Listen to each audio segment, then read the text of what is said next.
우리 오늘 오후 시간에는 우리 오전 시간에 이어서 따라하겠습니다. 저주의 문을 닫아라. 네, 닫으셔야 됩니다. 저주의 문 닫으셔야 되고요.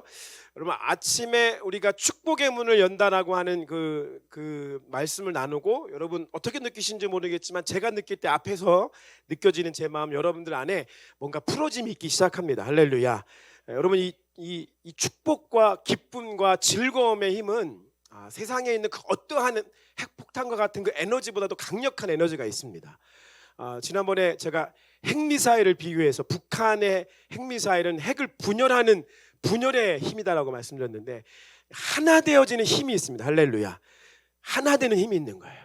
하나 될 때 강력한 에너지가 있어요. 여러분 만약 저와 여러분의 가정이 예수 그리스도의 그 믿는 그 믿음 안에서 하나가 되기 시작한다고 한다면 그 하나된 믿음은 어마어마한 믿음이 되는 것입니다. 어마어마한 힘이 되는 거예요. 그러니까 여러분 여러분의 가정이 가정을 뛰어넘어 여러분의 가문이 하나가 된다고 한다면 그것만큼 놀라운 강력한 우리의 삶의 에너지를 경험할 수 있는 것이 특별히 주님의 나라에서 이 마지막 때 선교를 이룰 수 있는 선교의 가업을 이룰 수 있는 이 3대가 혹은 4대가 100세 시대니까 4대까지 가야겠죠. 4대가 열방까지 나아갈 수 있다고 한다면 제가 만약 주한이 주아가 낳는 우리 꼬미가 낳는 몇 대야 그러면 개나가 낳는 아이들과 함께 제가 열방으로 나아갈 수 있다면 할렐루야. 그때 제가 지팡이 들고 있다고 저 무시하시면 안 돼요. 모세의 지팡이를 들고 열방까지 나아가는 거예요. 쩔뚝쩔뚝. 그래도 저는 숨이 붙어 있으면 열방으로 나아갈 것입니다. 할렐루야. 이게 홍정표 목사로부터 여러분이 받을 수 있는 유업인 거예요. 저는 오늘 저녁에 우리 양 집사님 내일 아침에 저희가 필리핀에 가는데 그동안 제가 교회를 옮기면서 외로운 얘기도 했지만 그 시간을 지났을 때 하나님이 주신 또 놀라운 유업과 은혜와 은총이 있었던 거예요. 우리 왕 집사님이 한번 큰 역할을 해가지고 박수 한번 해주세요. 네. 저기 지나가시다가 더 잘하라고 등짝을 세게 한번 스매싱 해주세요. 그래서 등짝을 세게 채찍질 해달라고 하는 오미랑 집사님의 간절한 마음의 소리가 여기까지 제가 들리고 있습니다. 우리 홍대 부르심교회를 한 사랑하시기 때문에 저희의 교회의 어떤 규모와 사이즈를 뛰어넘어서 하나님이 일하실 수 있도록 계속해서 우리 가운데 기름을 부어주시는 거예요. 할렐루야. 제가 믿는 것은 이러한 기름 부으심 속에서 홀리 배워도 전국내에 가서 대상을 타는 거 아닙니까? 하나님이 기름 부어주고 계신 거예요. 할렐루야. 주일 예배 열심히 잘 섬기고 열심히 또 막 수요 예배 금요 예배 지난 시간들 계속 잘 섬기면서 나름대로 배어에서 홀리로 나아가기 위해서 굉장히 노력하더라고요. 그리고 제가 지난번 필리핀에 있을 때 저 없이 예배인도 하는데 그때 은혜가 충만하더만 막 자기 혼자 막 눈물 펑펑 흘려가면서 막 기도하고 그러더니 하나님이 들으셨는지 대상도 더 물어주시는 할렐루야. 저 정도 돼야 열방에 나가서 사람들이 저게 누군가 저 배어같이 생겼지만 뭔가 다른 힘이 있네 이렇게 느낄 수가 있는 거잖아요. 할렐루야.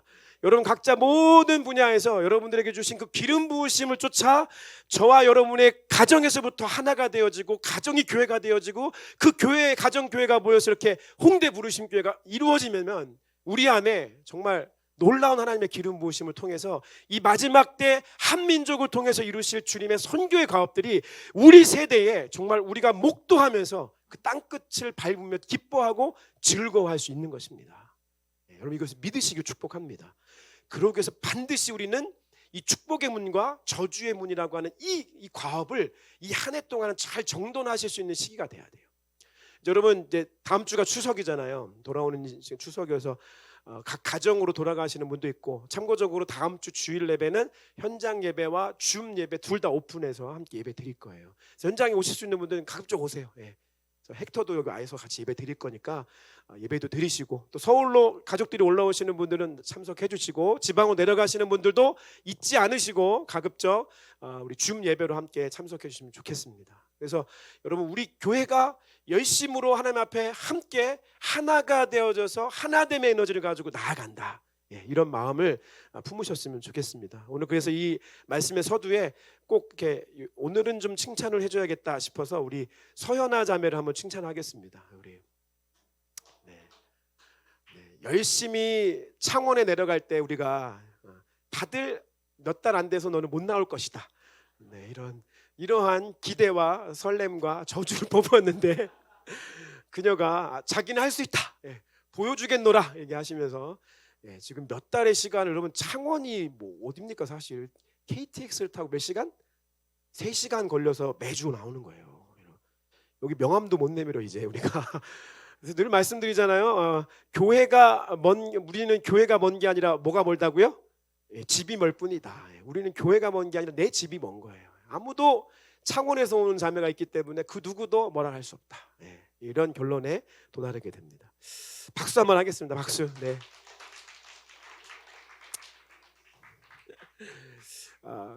우리가 이러한 열심으로 하나 되어서 하나님 계속해서 우리 가운데 주시는 그 기름 부으심과 부흥을 가지고 열방으로 나아갈 수 있기를 바랍니다. 제가 아까 오전에 말씀드릴 때 일본에서 만난 육상 국가대표 출신의 한 평신도 선교사님 만났다고 그랬죠. 그 선교사님이 저보다 나이가 좀 어리고 젊은 사람인데도 자기의 삶의 시간들을 전적으로 드리면서 자기가 가지고 있는 재능을 통해서 스포츠 선교를 만들었더라고요.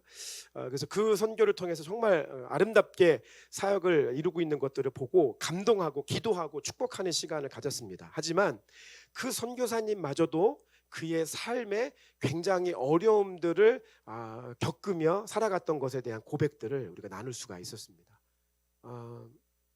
그 선교사님 아버님이 온누리교회 장로님이시라고 하고, 온누리교회 장로님이시고, 말씀드린 대로 그 외가댁은 북한에서부터 내려와서 신앙에 지금 몇 대를 거쳐가지고 간 그런 기억도 있지만, 하지만 이 형제님이 저에게 삶의 아픔들을 잠깐 고백해주는 고백 중에 뭐가 있었냐면, 자기 부모님이 자기를 임신했을 때 친할머니가 임신한 이 아이를 낙태하게 하려고 했대요. 이 아이를 낙태시키려고 했다는. 그러니까 이 평신도 선교사님이 엄마의 뱃속에 있을 때 친할머니께서 이 아이를 낙태시키려고 그 엄마와 아빠에게 이렇게 여러 가지로, 나중에 이 선교사님이 이 사실들을 알게 되었을 때 정말, 그래서 너무나 큰 분노와 상처 때문에, 그 분노와 상처로 인해서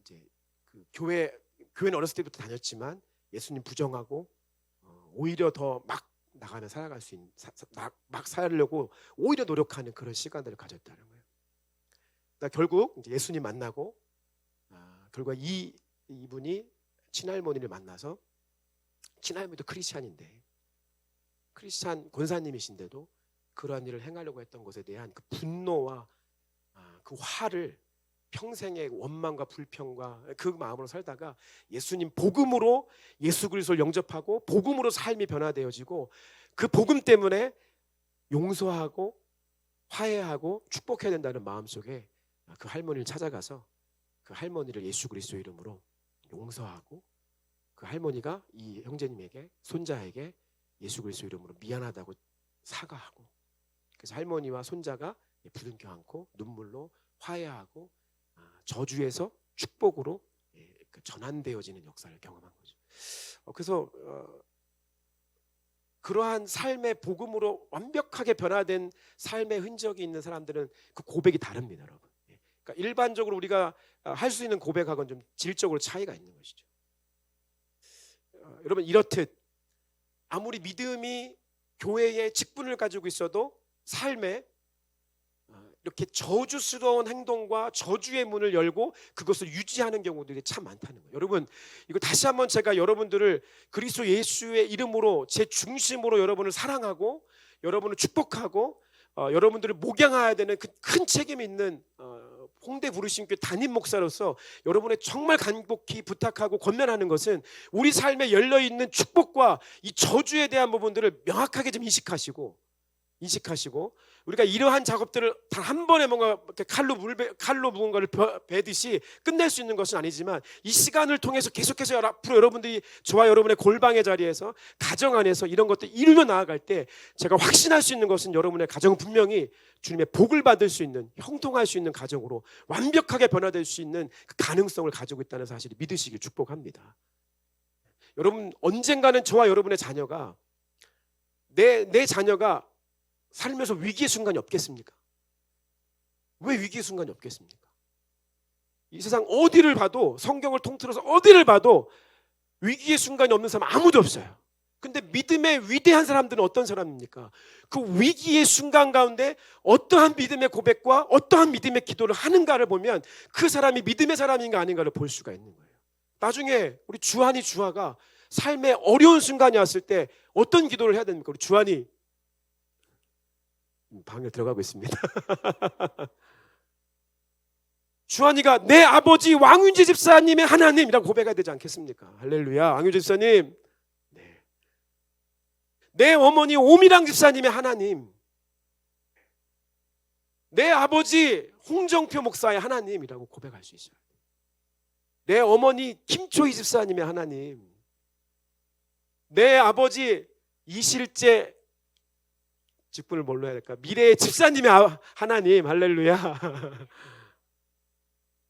꼬미가 태어났는데 나중에 위기의 순간이 올 수 있다고 언제 우리가 부모님들이 애들 쫓아다닐 수 있어요? 쫓아다녀도 안 되는 시대예요. 질적으로 다룰 수 있는 건 뭡니까?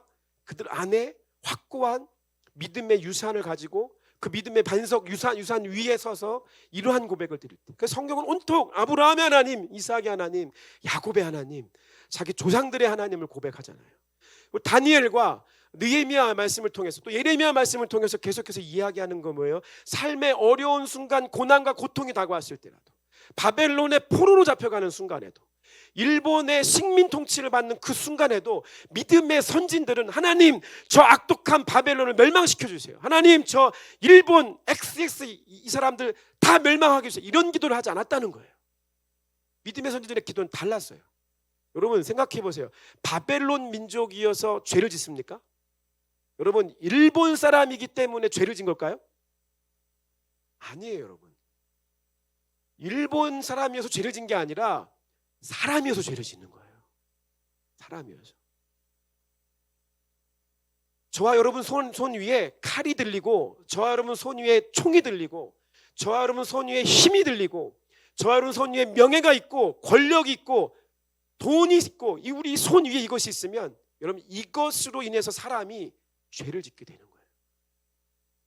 역사는 독일 민족이든 어느 민족이든 간에 모든 민족들 안에 그릇된 삶의 권위와 권세와 능력과 힘이 있을 때마다 다 죄를 지었어요.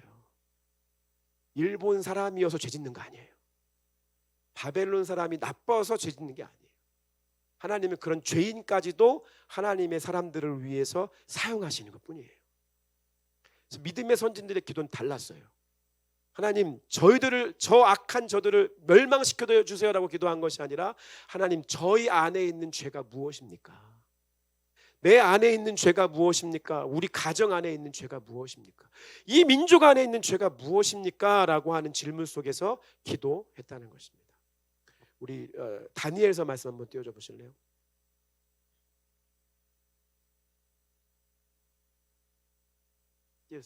다니엘 9장 1절부터 7절까지 말씀인데요, 우리 함께 다니엘서 9장 1절부터 7절 말씀을 읽어보겠습니다. 시작. 메대 족속 아하수에로의 아들 다리오가 갈대아 나라 왕으로 세움을 받던 첫 해, 곧 그 통치 원년에 나 다니엘이 책을 통해 여호와께서 말씀하신 선지자 예레미야에게 알려주신 그 연수를 깨달았나니, 곧 예루살렘의 황폐함이 70년에만 그치리라 하신 것이니라. 내가 금식하며 베옷을 입고 죄를 덮어쓰고 주 하나님께 기도하며 간구하기를 결심하고 내 하나님 여호와께 기도하며 자복하여 이르기를, 크시고 두려워님 주를 사랑하고 주의 계명을 지키는 자를 위하여 언약을 지키시고 그에게 인자를 베푸시는 이시여, 우리는 이미 범죄하여 패역하며 행악하며 반역하여 주의 법도와 규례를 떠나싸우며, 우리가 또 주의 종 선지자들이 주의 이름으로 우리의 왕들과 우리의 고관과 조상들과 온 국민에게 말씀한 것을 듣지 아니하였나이다. 주여, 공의는 주께로 돌아가고 수치는 우리 얼굴로 돌아옴이 오늘과 같아서 유다 사람들과 예루살렘 거민들과 이스라엘이 가까운 곳에 있는 자들이나 먼 곳에 있는 자들이 다 주께서 쫓아내신 각국에서 수치를 당하사오니 이는 그들이 주께 죄를 범하였음이니이다. 아멘. 지금 다니엘은 포로로 잡혀 있다고요. 포로 생활이에요. 포로 생활. 포로 생활도 짧은 시간이 아니었어요. 70년의 시간이에요. 70년의 시간. 그 포로 생활 중에 있던 다니엘이 하나님 이 악한 이 포로로 잡아간 이 나라를 멸망시켜 그렇게 기도한 것이 아니라 그의 기도가 뭐였습니까? 하나님 이러한 수치를 당하게 된 것이 무엇 때문이라고 얘기하는 거예요? 자신들의 죄, 우리 민족의 죄라고 고백하며 회개 기도하는 거예요. 여러분 그래서 우리가 하나님 앞에 이 저주의 문을 닫을 수 있는 유일한 방법은 뭐냐면 우리 안에 있는 죄를 회개하는 것밖에 없습니다. 회개하는 것만이 유일한 우리 안에 있는 저주의 문을 닫는 거예요. 근데 우리가 이렇게 생각을 합니다. 이 죄는 내가 지은 죄가 아니라 이 죄는 그가 지은 죄야라고 생각하는 경우가 너무나 많기 때문에 그렇습니다. 그러한 생각에서부터 우리가 우리의 생각들을 바꾸어서 이 다니엘의 기도를 생각해 볼 필요가 있습니다. 여러분 아브라함과 이삭은 믿음의 완벽한 선진의 조상들이었어요. 근데 이들에게 무엇이 있었는지 아십니까? 아브라함과 이삭 가운데 성적인 타락이 있었어요. 성적 타락. 이 성적인 타락은 물론 그들이 어떠한 성적인 잘못을 지은 것을 뛰어넘는 이야기입니다. 여러분 아브라함이 어떤 죄를 저질렀습니까? 애굽에 내려가서 아내를 누이라고 얘기하면서 자기 아내가 다른 사람 왕에게 이 아내를 빼앗길 수 있는 순간이 2번이었어요. 2번. 믿음의 조상이었던 아브라함이 자기 아내를 무섭다고 내 아내가 아니라 내 누이야 라고 얘기하면서 이야기했기 때문에 2번에 걸쳐서 자기 아내가 왕들에게 빼앗기를 만한 그런 위기 가운데 놓여졌어요. 이것을 복이라고 얘기할 수 있겠습니까? 저주라고 얘기할 수 있겠습니까? 저주죠. 이것을 그의 아들 누가 봤어요? 이삭이 봤습니다. 이 저주의 문이 열려 있습니다. 이삭도 똑같은 죄를 저질렀습니다.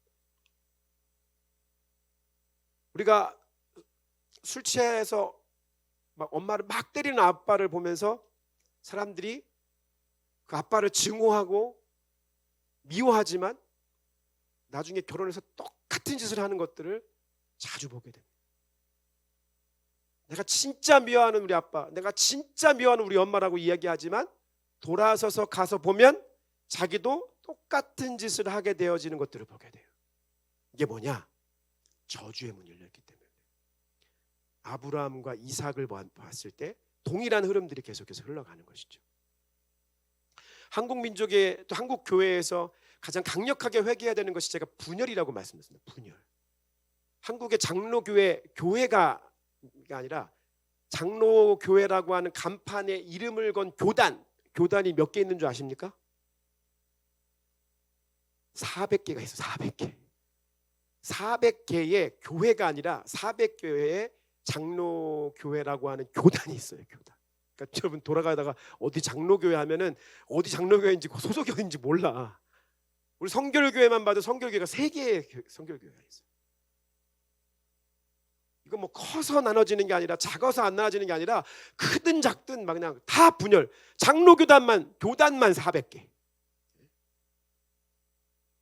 여러분 어떤 분이 이것을 그 영적으로 연구를 하고 실제 인문학적으로 연구했던 내용 중에 이 분열의 기반이 어디에 있느냐 얘기할 때 샤머니즘에 기반한다고 얘기를 해요. 샤머니즘.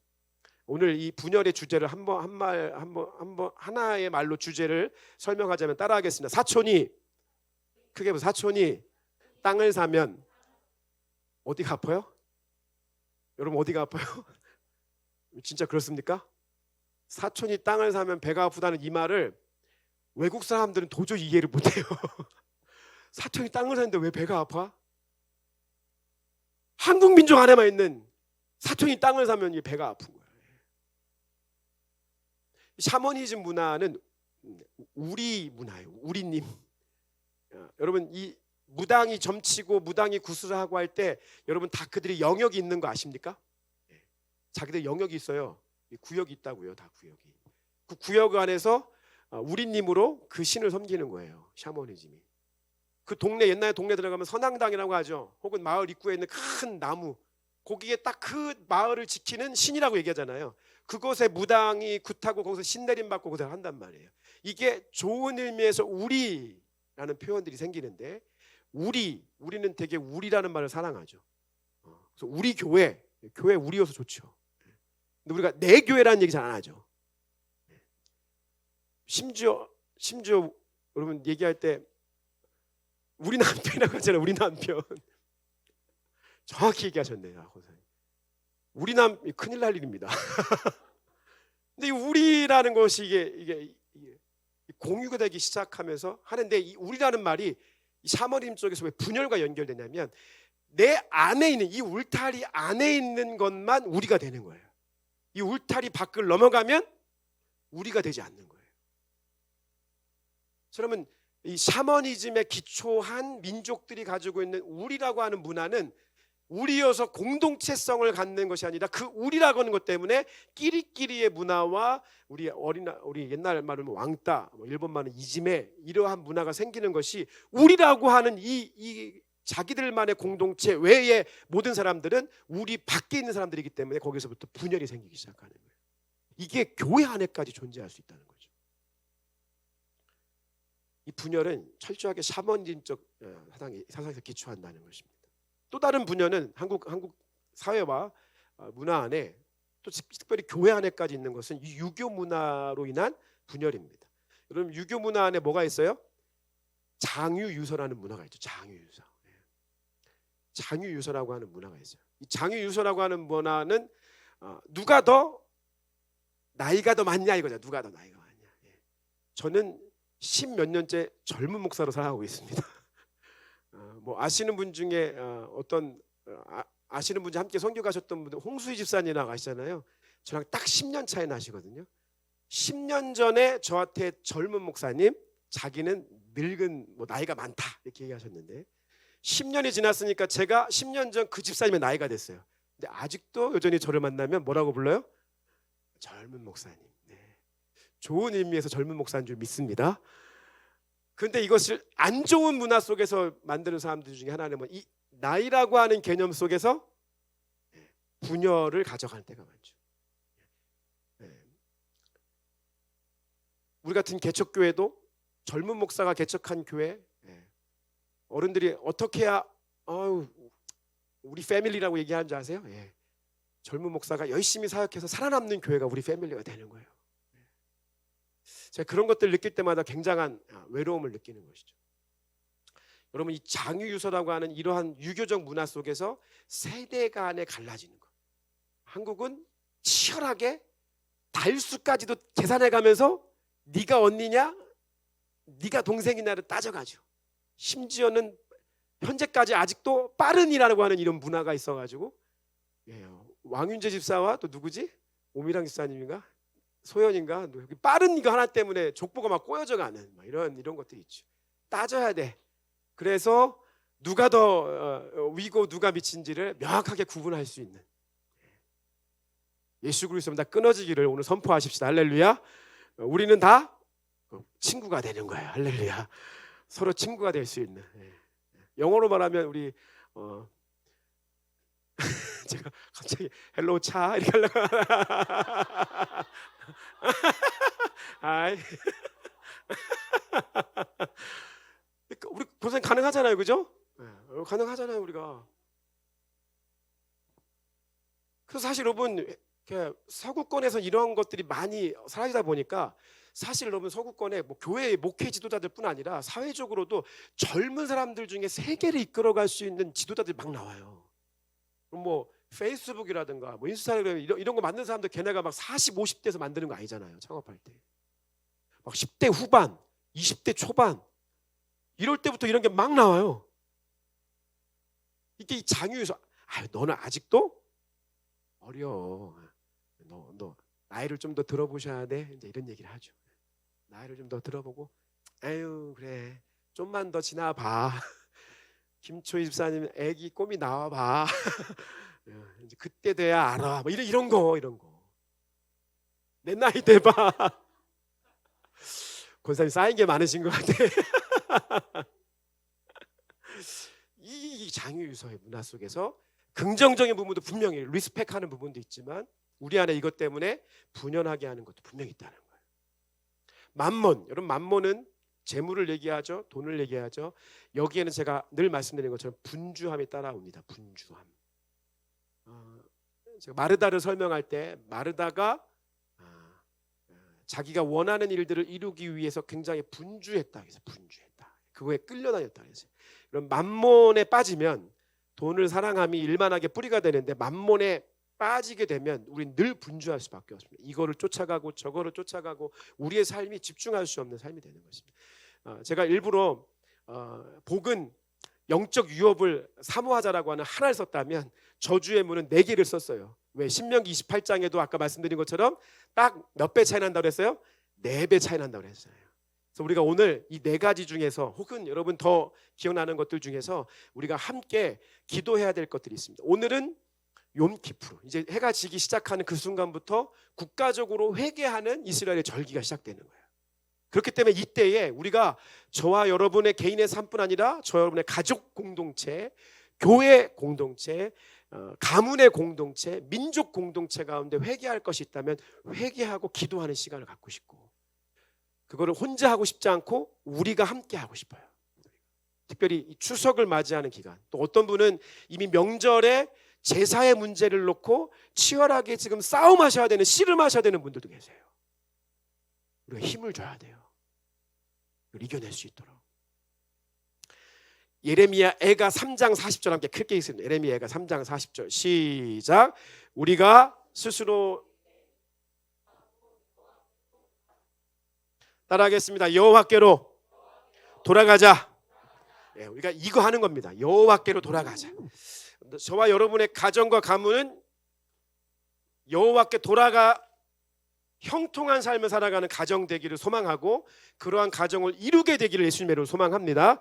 이 시간에 여러분 이제 최소한 5명, 그 5명 중에는 집사님, 권사님이 꼭 있으셔야 됩니다. 그러니까 여러분들끼리 편한 사람들끼리 모이지 마시고 집사님, 권사님을 포함한 그룹들을 젊은 세대가 먼저 가서 긍정적 의미의 장유 유서로서 여러분들 집사님, 권사님을 초대하세요. 초대하셔가지고 오늘 집사님, 권사님이 여러분 그 그룹의 영적인 가장이 되실 겁니다. 가장이 여러분들을 블레싱해 주실 거고 축복해 주실 거고 그런 시간을 가질 겁니다. 여러분 모이세요.